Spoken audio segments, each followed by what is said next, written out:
Sejam bem-vindos ao Nervos Entrevista. Eu sou a Nayara Renault e esta é a edição de número 26 do podcast do site Nervos. De volta neste mês de agosto com as conversas imperdíveis com as equipes dos últimos lançamentos da produção audiovisual nacional e que cabem no tempo da sua pausa no trabalho, nos estudos ou da sua viagem de ônibus, trem e metrô. E o destaque da vez é o longa-metragem mineiro No Coração do Mundo, que estreou nos cinemas na última quinta, 1º de agosto. Mas antes de entrar em mais detalhes do filme e do bate-papo que tivemos com os diretores Gabriel Martins e Maurílio Martins, junto com a atriz Grace Passou, vamos rodar um trechinho do trailer. Esse negócio que eu falo no coração do mundo, como é que é isso daí? Coração do mundo?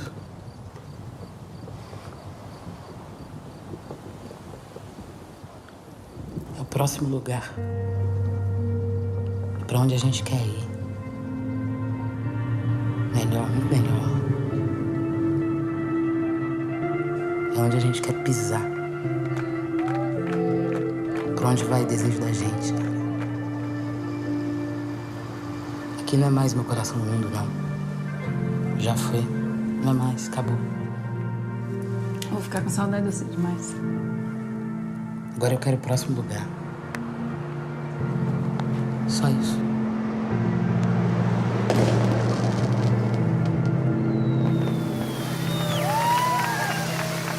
Boa noite, Laguna! Você chega na praça, mata o cara errado, Sejam bem-vindos com meu berro. ao Texas Quer te confundir o que com você, desgraça? PAPO, o Magrelo, E o Beto, como é que tá? PH, Não tem nem notícia. Vai tomar no seu Desde criança que eu tive a sensação de que esse mundo é muito maior que isso aqui, sabe? Texas, O bicho tá pegando. Tá pegando pra você, tá pegando pra mim também. Texas, Você abre o seu olho, hein, Marquinhos? Um dia a casa cai, velho. Neves e Não tô te chamando pra saidinha de banco, não. Tô te falando de coisa grande, cara. Texas, A maior coisa que eu já fiz na minha vida. É disso que eu tô falando, cara. Contagem é o motherfucking Texas. No Coração do Mundo fez sua estreia mundial no Festival de Roterdã e é mais um título da produtora mineira Filmes de Plástico, responsável pelo filme Temporada, de André Novaes Oliveira, e mais uma significativa produção em Contagem, município da região metropolitana de Belo Horizonte. Entre elas estão os curtas-metragens Contagem e Dona Sônia Pediu uma Arma para seu vizinho Alcides, que a dupla de amigos de faculdade Gabriel Martins e Maurílio Martins toma como base para este primeiro longa deles, rodado na mesma região periférica da cidade. Na história que volta o seu olhar a várias pessoas da comunidade, uma trama de assalto movimenta os dramas, algumas vezes também cômicos, dos personagens vividos por Kelly Griffer, Léo Pirata, Grace Passou, Bárbara Collin, Robert Frank, Ruth Jeremias, Renato Novaes, MC Carol de Niterói e Glaucia Van de Velde. Na entrevista, os cineastas contam sobre essa visão da produtora, trazendo este outro olhar de dentro da periferia e esclarecem um pouco da geografia de Belo Horizonte e Contagem para nós. Além disso, Gabriel e Maurílio falam do desafio de transformar seus curtas em um longa, das suas escolhas artísticas e próximos trabalhos. A atriz também mineira Grace Passou explicou a sua familiaridade com aquele espaço, seu contato com a Filmes de Plástico e o processo de construção de sua personagem Selminha, a figura que esquematiza o tal assalto da trama com o sonho de sair daquele lugar e procurar outro onde mora o seu coração. Impossível não se sentir em casa com essa conversa que você confere a seguir. Primeiro, Gabriel e Maurílio, nessa questão de cinema nacional, estava numa, digamos assim, desde a década passada nessa pegada de olhar para a periferia, mas era o olhar externo para a periferia, e vocês com a Filmes de Plástico, junto com os outros meninos, foram trazer esse olhar de dentro justamente para mudar a perspectiva e trazer essa realidade diferente. Então, queria que vocês contassem basicamente assim, como foi esse processo dessa caminhada de vocês com a produtora e de transformar os dois curtas de vocês nesse seu primeiro longa, assim, primeiro longa da dupla. Bom, acho que os filmes, na verdade, são filmes, os curtas, né, o Contagem e o Dona Sônia, são filmes que até esteticamente eles caminham para lugares não necessariamente o mesmo, né? são filmes filmados de forma bem diferente, né? Mas eles compartilham um desejo de cinema muito forte, que isso tá em vários filmes da produtora. A produtora tem muitos filmes diferentes, até de um mesmo diretor, né? A maioria tem filmes às vezes que são diferentes, né? Um pouco a forma de filmar, a essência de cada um tá em todos os filmes, é muito parecido, mas a gente filma muito diferente. Só que ao mesmo tempo esses dois filmes eles tinham uma relação de pegar o bairro e algumas pessoas que eram inspiradas em pessoas do bairro ou pessoas próximas de nós, familiares, e trazer essa linguagem e trazer esses lugares para o cinema por uma ótica bem diferente assim, de muitos filmes que a gente estava vendo. O Contagem com uma certa ideia de multiplot que tomava uma perspectiva meio existencial da vida, que era um filme muito sobre sonhos assim também, e os sonhos transformados em uma imagem metafórica que ela é muito ampla e complexa, né? E o Dona Sônia como uma ideia de um espaço externo, mas principalmente interno da periferia de casas, como um espaço possível de fazer um teatro. Inclusive uma linguagem que flerta com Brecht e tal, porque a gente sempre achou que essas coisas eram possíveis, né? Nós somos leitores ávidos, cinéfilos, vorazes, e a gente simplesmente quis fazer filmes no nosso bairro que dialogassem com várias estéticas da história do cinema, da história da arte, da história da música. Então, o No Coração do Mundo nasce como uma extensão desse universo, porque a gente tinha muito mais a falar, e principalmente um desejo muito de ver mais desses personagens em específico, dos dois filmes. Então acho que o filme nasce como uma extensão dos personagens, primeiro, e eu acho que a gente... Talvez um resumo assim, de uma frase que eu usei quando a gente estava apresentando a temporada aqui, que o Maurílio tem falado frequentemente, que eu acho que a gente tem uma capacidade de escutar que eu acho que ela é diferente, assim. E quando eu falei sobre temporada, eu tava falando no sentido não só de escutar pessoas, mas também escutar os espaços, de ter um tempo de espera, paciência e abertura para que várias coisas fossem possíveis e que a gente pudesse ser mais sincero, porque eu acho que tinha um pouco na nossa cinematografia, eram projetos de filme em que o projeto, muito antes do filme chegar nos lugares, ele já estava um tanto quanto engessado, seja engessado por um gênero, seja engessado por uma ideia ou expectativa, que às vezes não permitia muito que os personagens respirassem mais livremente, né, nas histórias. Isso diz de uma histórica elitista do cinema brasileiro, isso diz de uma falta de sensibilidade também, isso diz de um tanto quanto de ego na hora de filmar, né, e às vezes uma pouca vontade de fato trocar e mais uma vontade de retirar o que estava ali, né? Que às vezes as pessoas acham que, muitos cineastas acham que eles estão fazendo uma coisa muito diferente do que o jornalismo faz, mas na verdade não, né? Às vezes estão fazendo até pior.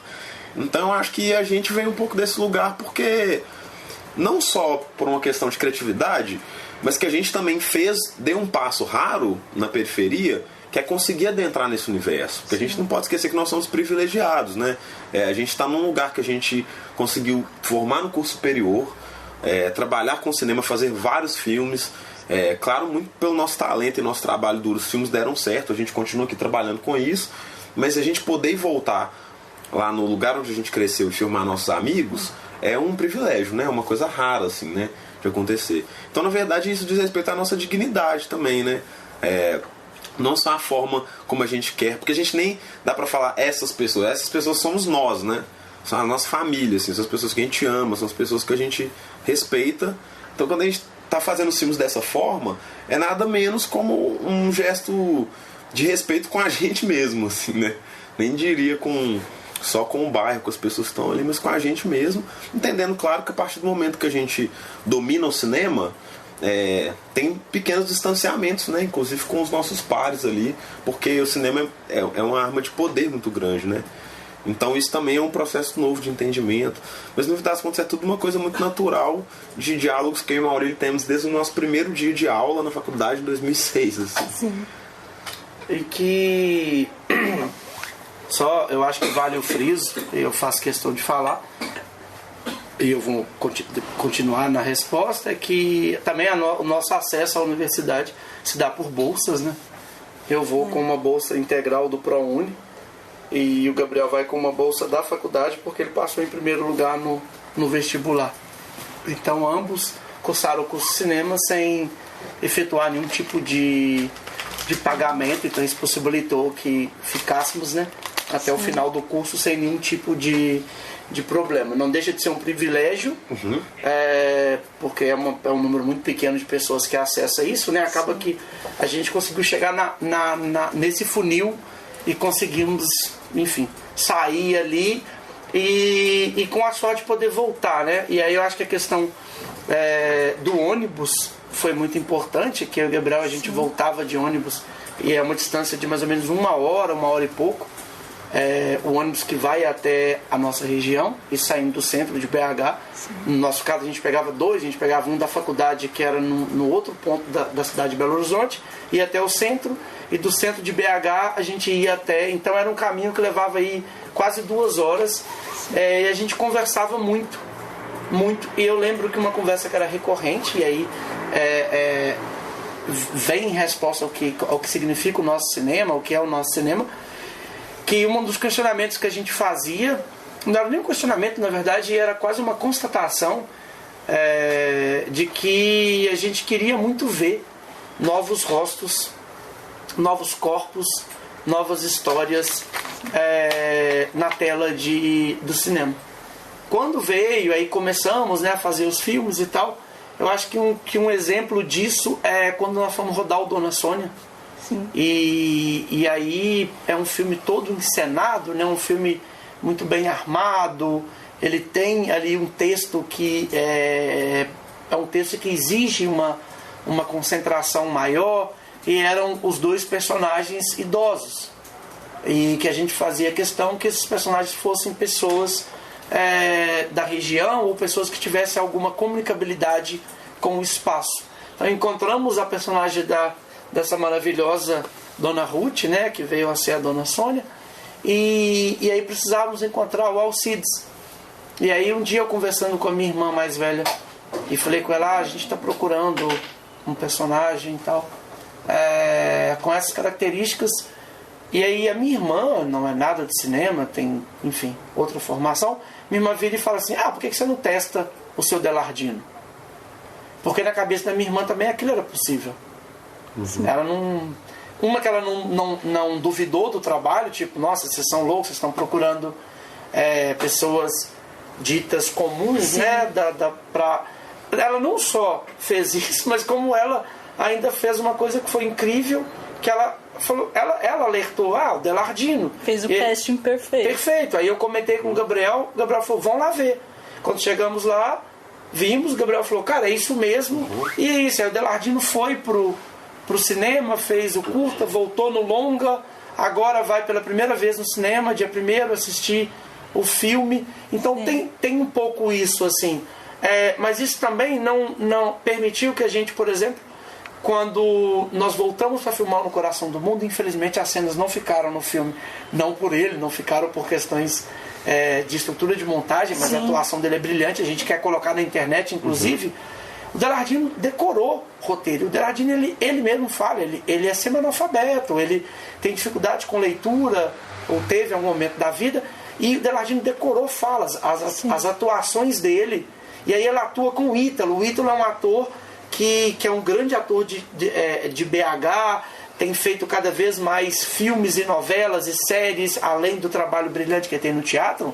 Atuou com o seu Delardino, ali um senhor de 80 anos, que veio do interior, mudou para a periferia, ficou ali, e o Delardino dando um texto de ficção. Sim. De ficção, o texto é ficcional. Então isso é muito bonito e eu acho que é muito representativo do que é o trabalho nosso, de como a gente encarou e escutou e apresentou essas pessoas. Eu vou falar isso o tempo inteiro em qualquer entrevista. A gente não representa ninguém. Quem sou eu?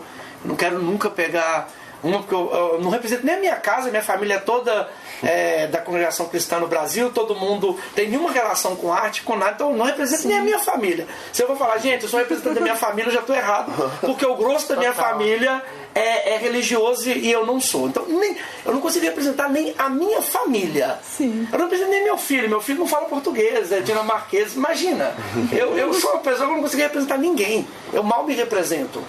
Então eu não sou representante de nada, eu não estou representando ninguém. A gente apresenta essas pessoas. E aí sim, a Filmes de Plástico tem feito isso com muito cuidado, com muito afeto. Essa palavra está desgastada, mas ela ainda pode ser usada, né? Porque ela é real, né? Porque é real, é com muito afeto, com muito carinho, com muito cuidado que a gente apresenta essas pessoas. Sim. E é muito lindo isso.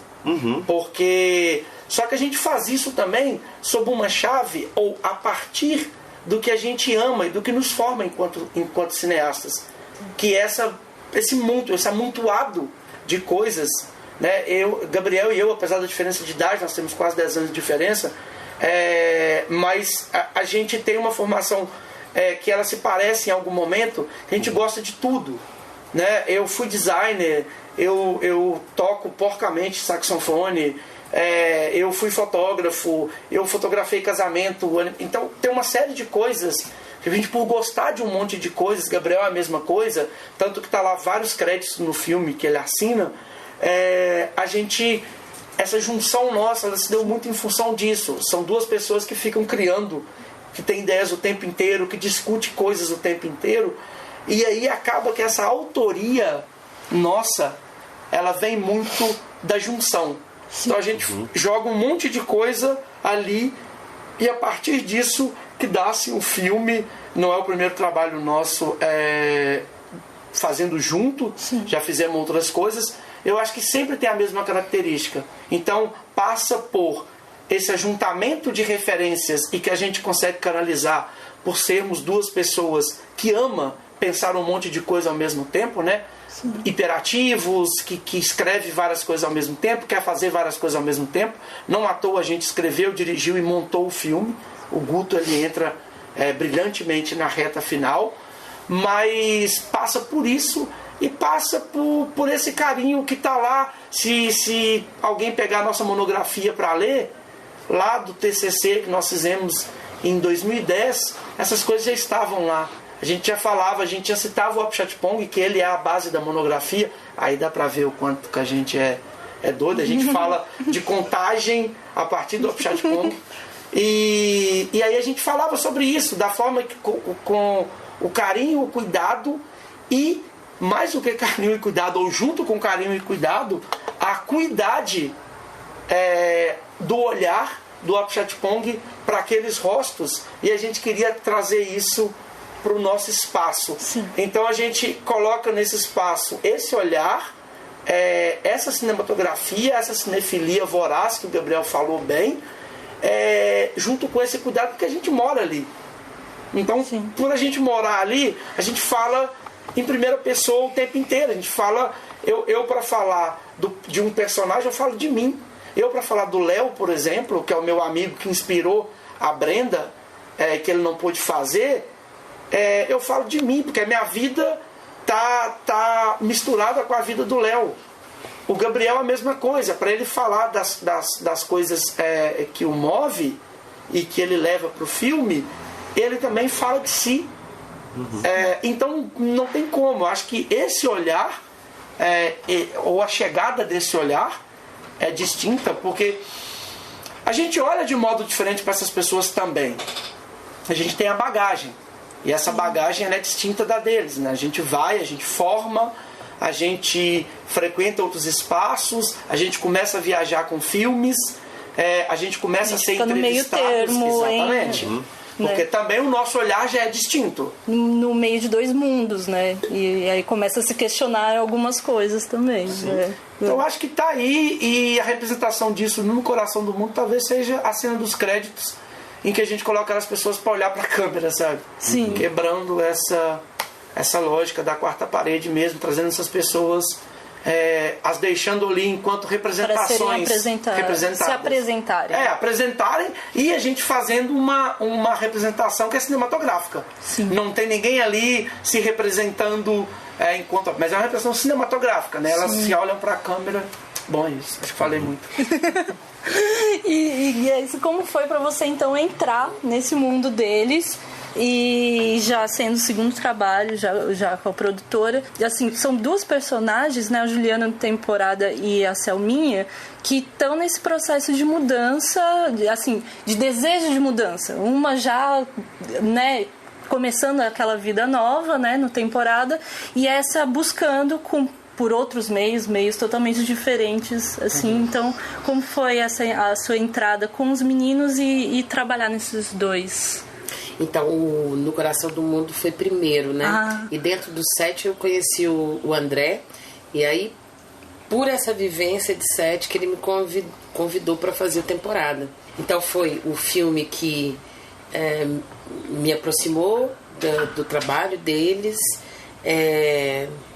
Foi através desse filme e de fazer esse filme que eu conheci o trabalho deles.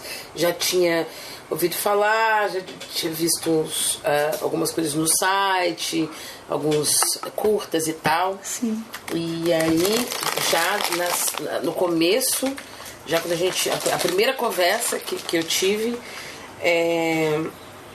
a partir do roteiro, eu já senti muita proximidade em relação às ideias, né? Ao modo como eles fazem cinema, como eles pensam a arte e como eles conversam também, e o tipo de conversa, o jeito que a gente conversou especificamente sobre a personagem, sobre a Selma, porque o jeito da conversa já me deixou nítido, assim, um franco diálogo, assim, para a criação de alguma coisa, né? Nunca senti uma imposição, assim, de alguma coisa, mas muito mais um desejo de diálogo mesmo, para a criação de alguma coisa e tal. Desde o início eu tive muitas informações sobre a Selma, então eu tive muito material mesmo para trabalhar personagem, então eu entendi a função dela na trama, na linguagem, sabe?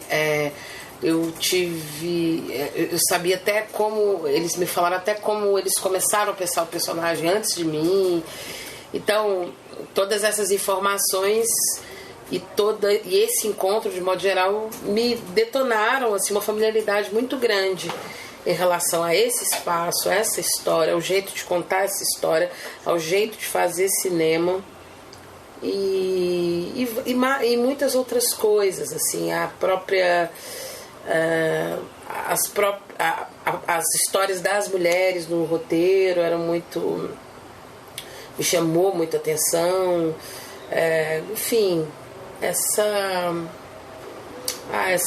quantidade, assim, de personagens, de composições que eu tenho identificação, familiaridade, intimidade, e me dizem muitas coisas. Sim. E nesse processo, então, com o elenco, como que vocês fizeram? Teve muitos ensaios antes? Rolou alguma imersão de você ficar algum tempo lá? Como que foi? Então, primeiro... Quer começar? Não, eu queria só um detalhe que eu acho maravilhoso de falar sobre a sua chegada na Filme de Plástico, porque a Grace estava saindo do Praça Paris e a gente começou a filmar, então nós filmamos 2 dias, tivemos uma folga para que era o dia que ela conseguiria chegar em BH, então ela foi praticamente direto do aeroporto, não, praticamente não, você foi direto, né? Do aeroporto lá para o Laguna, e a gente ia fazer um misto de primeira leitura com ensaio, e era o dia que a gente, de fato, eu já conhecia, Gabriel já conhecia, André já conhecia a Grace do teatro, da figura pública. Grace passou, mas a gente não se conhecia pessoalmente. Então, quando ela chegou, e eram ensaios com boa parte das pessoas que ela contracenaria no filme. E o primeiro deles, que já estava lá, inclusive, quando a gente chegou, né, era o Russão, que era um amigo nosso de longa data, mas que nunca havia atuado. E aí esse encontro, e o André era o nosso diretor assistente. Então, desse encontro, eu sempre vou lembrar dessa cena, o André parado filmando, porque ele filmava todos os ensaios e todas essas leituras, e Grace fazendo essa primeira leitura ali com o Russão, E aquela cena que tá no filme, né? O som gesticulando e falando alto e tal. E aí eu lembro sempre disso. Duas coisas, a Grace, depois a gente almoçou e falou assim, ele é uma força da natureza, né? Falando assim. E o André, fascinado com a química dos dois. E já colocando na cabeça, o Temporada nasce. Na verdade, eu acho que o Temporada, essa configuração que ficou, né? Nasceu ali nessa primeira leitura. E que foi isso. Eu acho fascinante, assim. Então, aí você continua agora. Não, foi isso. O que era mesmo? Preparação, né? Ele comentou, então, que chegou pro ensaio. Sim, e também quando eu cheguei, eu tinha muita coisa configurada. Tanto o Contagem quanto Dona Sônia já tinha sido filmado. Então, você era personagem nova, né? Eu era personagem nova. Então eu senti um mundo já feito pra eu conhecer, né? Sim. Então, era só viver ali mesmo. Sim. E então... É só um detalhe, parte da história também, que é uma coisa, um ambiente que você entende, né? Sua mãe mora não muito longe da área, né? A gente tem que ser falado, né? Que tem uma vivência, basicamente assim, uma mesma região, apesar da Grace ter nascido em Belo Horizonte. Acho que isso é bom e importante para quem não é de lá. Sim. A nossa região, ela é isolada do centro de Contagem e do centro de Belo Horizonte. É uma região que ela cresceu quase que meio independente. E sempre o nosso caminho mais fácil para as coisas sempre foi para Belo Horizonte, porque tinha um ônibus que ligava a nossa região ao centro de BH. Para Contagem, esse ônibus só foi existir na década de 90. E o detalhe é, essa região onde a Grace nasceu é o caminho nosso. Sim. Então e está muito perto, né? De carro não deve dar uns 7 minutos no máximo, né? 8 minutos. De ônibus é uns 20. São duas periferias que se encontram ali. Né? E o bairro onde a Grace nasceu é basicamente um dos últimos, antes de começar um espaço urbano mais classe média, quer dizer, já é Padre Eustáquio, né? Carlos Prates. Então essa região, a Grace já falou isso numa entrevista, onde a Grace cresceu, apesar de ser Belo Horizonte, se parece, tem uma configuração parecida. Sim. É um bairro mais velho, então ele tem melhorias que já foram alcançadas por questões de idade mesmo, né? De ser um bairro, mas tem características que se parecem muito. Então, esse senso de comunidade, assim. E é uma região meio próxima, né? A gente sempre mim é muito próximo, assim. Não vou falar que pra mim é a mesma região, porque não é assim, mas pra mim o meu ônibus sempre foi o Laguna, né? Minha vida inteira. Laguna, Seara, na mesma isso é outro detalhe que tem que ser explicado por isso. É maravilhoso, porque, por exemplo, a Grace nasceu num lugar onde ela morava, né? Perto de uma avenida, que é a avenida que liga a nossa região no centro. Sim. Aqui liga, chama Abílio Machado. Então, na Abílio Machado ou na Brigadeiro, qualquer uma das duas, os ônibus da nossa região, eles passam lá. Então, é muito comum que as pessoas do bairro de onde a Grace nasceu peguem o Laguna várias vezes, porque está no meio do caminho. Sim. Então, é comum mesmo ter várias vezes entrado, pegado o Laguna. Compartilha o mesmo trajeto, o mesmo ônibus. E aconteceu uma coisa muito louca, porque eu tinha filmado o Praça Paris, eu estava fazendo no Rio de Janeiro.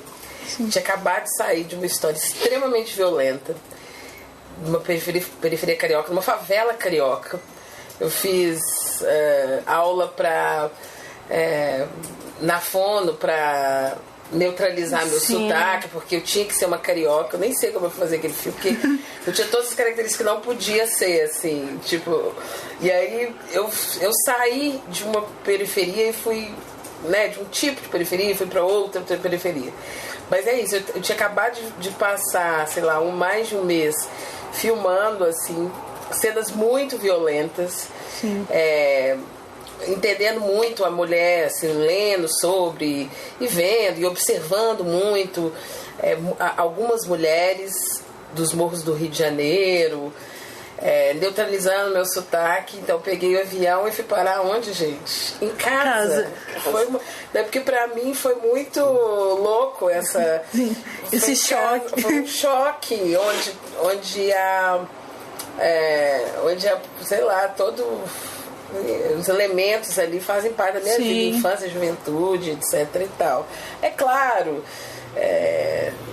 né, tem toda a elaboração de linguagem, etc e tal, mas esse percurso, essa volta para casa, diz muito respeito, inclusive aos movimentos, inclusive que tem no filme, né, de querer sair dali, de voltar, né?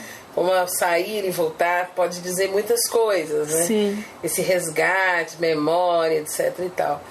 E aí eu caí nesse lugar, assim, que tudo era muito reconhecível para mim. Então foi um choque muito grande, muito prazeroso, porque eu falei numa outra aqui que a gente teve, acho que vocês, não sei se estavam, que eu estava conversando um dia com uma das primeiras vezes que eu fui no Aparelho Luzia, aí eu encontrei com a Érica Malunguinho, e aí ela estava lá explicando o porquê do aparelho, não sei o que, a gente conversando, e aí teve uma hora que ela começou a repetir muito, falar muito assim, isso aqui é o lugar pra gente ser o que a gente é em paz, pra gente não ser tema de nada, ninguém tá aqui olhando pra gente, olhando a gente, isso é um lugar pra gente ser o que a gente é. E ficou assim, pra gente ficar aqui, sabe assim, sabe quando você é um lugar pra você ficar em paz, só pra ser o que você é, sabe? Ela ficou repetindo isso assim, e eu fiquei com muito isso na cabeça, porque foi exatamente o que se transformou, né, nesse quilombo, assim, um lugar onde né, assim, frequentado pessoas negras e em paz, assim, tem uma paz de simplesmente poder ser o que é. E eu tive um pouco essa sensação de voltar de fazer lá, porque eu me senti em casa, porque é um lugar muito, muito próximo. E então unia as duas coisas, assim, uma memória emotiva muito grande, né, uma afetiva que eu tenho desse espaço com arte. Então é uma união perfeita, né? E em aspectos assim estéticos, digamos, esse novo cinema mineiro, ele se destaca muito pelo naturalismo, mas esse trabalho no Coração do Mundo dá para perceber, apesar desse naturalismo, alguns vislumbres assim de estéticos justamente de gênero que vocês falaram, né?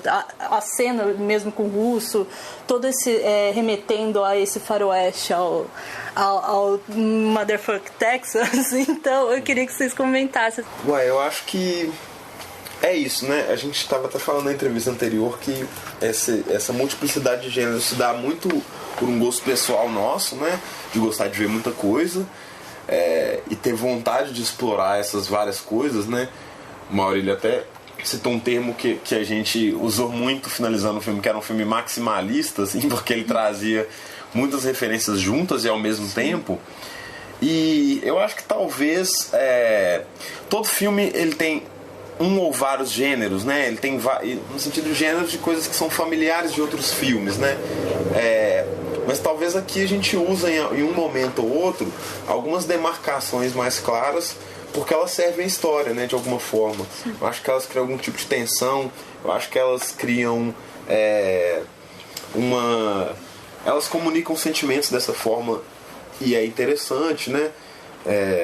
Então eu acho que vai muito de uma escolha que diz respeito a uma ideia nossa de invenção, assim mesmo, né? E para além de tudo, por um desejo, assim, que desde acho que quando a gente se conheceu, a gente sempre... As ideias nossas, elas nascem muito, assim, de às vezes ver uma coisa. O Maurílio já citou esses trajetos longos de ônibus. As ideias nascem às vezes muito de cenas, assim, né? Mais do que às vezes uma coisa toda, né?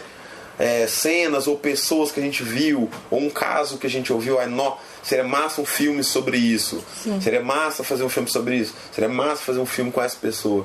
Então, inevitavelmente, incorporar essas coisas no projeto, elas nascem de desejos, né, de poder fazer isso, e não só um desejo de que isso seja um filme, mas um desejo de entender como se faz isso, né? Como se faz um filme de assalto. A gente nunca filmou. Então vamos entender esse processo de entender como se faz isso no roteiro, como se faz isso filmando, como se faz isso na montagem, é sempre uma espécie de aventura, assim, né? Então vira uma coisa ali meio de jogar com o artifício do cinema, assim, né? Brincar com o cinema. Então acho que passa um pouco por isso, assim, essas escolhas da gente sempre com vontade de experimentar coisas diferentes, coisas que a gente não fez. Então no Coração do Mundo a gente encaixou um monte de coisa que a gente estava a fim de explorar já há muito tempo, né? Sim. Vocês podem comentar sobre próximos trabalhos, assim, de vocês? Sim. A gente tá com mais 2 semanas de filmagem de um projeto que é o primeiro projeto produzido pela Filmes de Plástico, que não é dirigido por nenhum diretor do quadro de sócios, né? Que é um filme da Thaís Fujinaga, que está sendo rodado em Caraguatatuba, no interior de São Paulo, nesse momento. Ainda não tá com nomes provisórios, né? Não tem um título oficial ainda, mas é um filme que a gente produziu, é um filme nosso que a Thaís está dirigindo. Está em processo de montagem um longa-metragem que eu dirigi em dezembro passado, que chama Marte 1, que é um filme que, a princípio, a gente lança ele ano que vem, né? E devemos filmar ano que vem um próximo longa do Maurílio, que chama O Último Episódio, e que é isso, é um filme que a gente tá na fase de complementação de recursos e tal, e doidos para filmar. E também, enfim, tem muitos projetos, né? Mais projetos que estão aí. O Último Episódio, eu acho que o Marte 1 e o Último Episódio já são filmes que se distinguem do No Coração do Mundo, né? Já avançam para outras coisas. O Último Episódio especificamente é um filme de época que se passa em 91 lá no Laguna, mas é aí numa outra lógica, é um filme com elenco infantil. Sim. Enfim, Esse é qual? Chama O Último Episódio. Ai, que ótimo. Que já é uma outra busca, já é um outro processo. Que você tá no filme, você nem sabe, você já tá no filme. Agora tá registrado. Já tá no filme. Agora pode voltar. E eu, fora da produtora, eu vou dirigir um filme também ano que vem, que se chama Nia, e que é um filme de vampiro. Legal. Dá pra ver que os gêneros vão brincando com a gente. Sim. E Grace? Uai, é isso, eu tô filmando, tô fazendo... Esse ano eu tô fazendo 2 séries. Sim. E aí eu tenho outros projetos que são projetos de teatro, né? Eu rodo com uma peça que eu tenho, que é o Vaga Carne. Eu tô começando os ensaios da outra peça que eu vou estrear no começo do ano que vem. Sim. É isso. Vaga Carne Filme tá rodando também. Tem o Vaga Carne Filme que tá rodando, que abriu o Festival Tiradentes. O Gabi é o montador. Sim. E tá rodando agora, inclusive ele vai pro Festival de Cinema Negro, Curitiba. E tá rodando também em muitos lugares.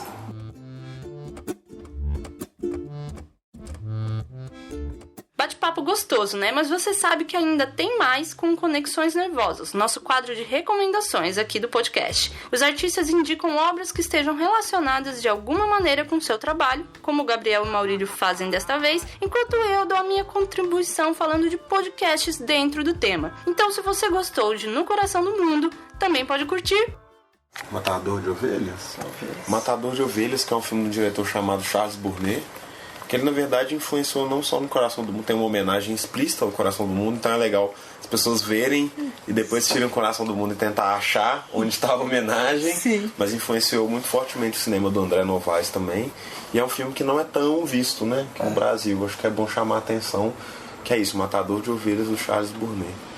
E é um que a gente está citando o tempo inteiro nas referências. Eu acho também que é um filme que vale a pena ser visto, porque quase não foi assistido por ninguém, é difícil até de encontrar, que é um filme que chama Síndrome Astênica, que é de uma diretora soviética que chama Kira Muratova. E eu acho que é um filme tem a ver muito assim com essa esperança e desesperança de... E tá devidamente homenageado também no filme. E tá homenageado também no filme. Sim. Maravilha. Ótimo, maravilha. Obrigado pelo tempo de vocês. Obrigado a vocês. Valeu. Dicas preciosas, hein? Pode deixar que as informações dos 2 filmes vão estar anotadinhas no post deste episódio no site, o www.nervos.com.br, e também na descrição da plataforma em que você nos escuta neste momento. Assim como as minhas indicações de 2 podcasts que também trazem esse olhar de dentro da periferia. O primeiro é o Lado B, um podcast que foi realizado de 2014 a 2015 pela Periferia em Movimento, uma produtora de jornalismo do extremo sul da cidade de São Paulo, ou seja, quase meus vizinhos. O projeto era tocado pelo Léo Pereira, Lucas Rodrigues, Fernanda Ribeiro e Matheus Cardoso, com o auxílio da jornalista Tatiana Vasconcelos, e chegou a entrevistar nomes importantes da produção periférica paulistana, como o escritor Ferrez. A segunda dica é do Quebra Dev, outro podcast de origem periférica que alterna entre pautas técnicas sobre tecnologia, bem TI mesmo, e debates mais sociais e culturais sobre a vida na quebrada. Criado em 2018 e bem ativo, ele conta com a presença alternada de Bruno Dias, Gustavo Castilhão, Júnior Pereira, Caio Teixeira, Matheus Hernandes, Miguel Soares, Reginaldo Júnior e William Viana, com a presença de convidados em alguns episódios.